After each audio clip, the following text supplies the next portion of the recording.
the Lord Jesus Christ is brought to the Native Americans in the Saginaw Valley. There were a number of Christian missions within the Lower Peninsula of Michigan in early times. In another video, I told you about the mission work at Frankenmuth, and here I'd like to share with you a bit about the missions at Seaboing and the Bethany mission in Gratiot County, both most fascinating and significant works.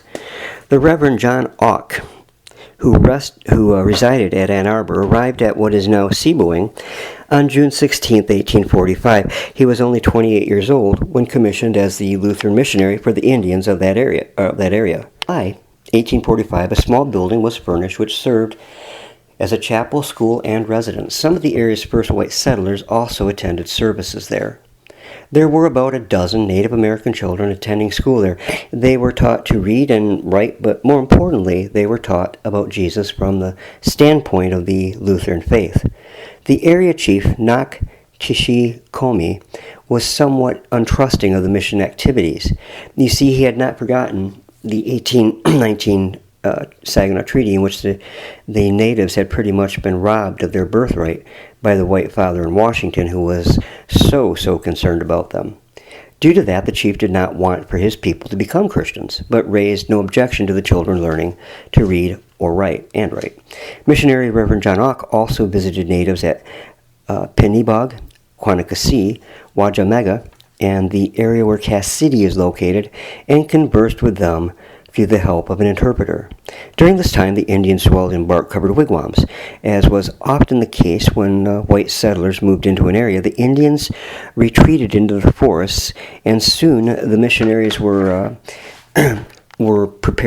preaching only to fellow whites, because the Indians seemingly vanished. But then in 1849, a frame mission building was constructed about 8 miles north of Seaboing, but was later left to fall into disrepair. Interestingly, in 1945, almost 100 years later, it was sold to Charles Luckhard of Seaboing, who in 1949 moved it to an adjacent a lot adjacent to the Emmanuel Church property, and he then converted it into a fine pioneer museum. The Bethany Indian Mission in Gratiot County also has a fascinating story.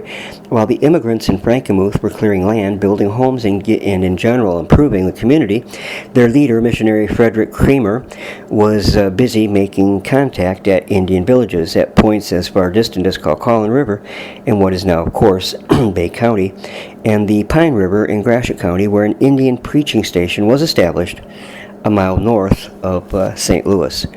The missionary's job was tough indeed. To visit the preaching station, a 75-mile trip by canoe from Frankenmuth was required, and though a long trip, I can only imagine it was exciting with many adventures along the way.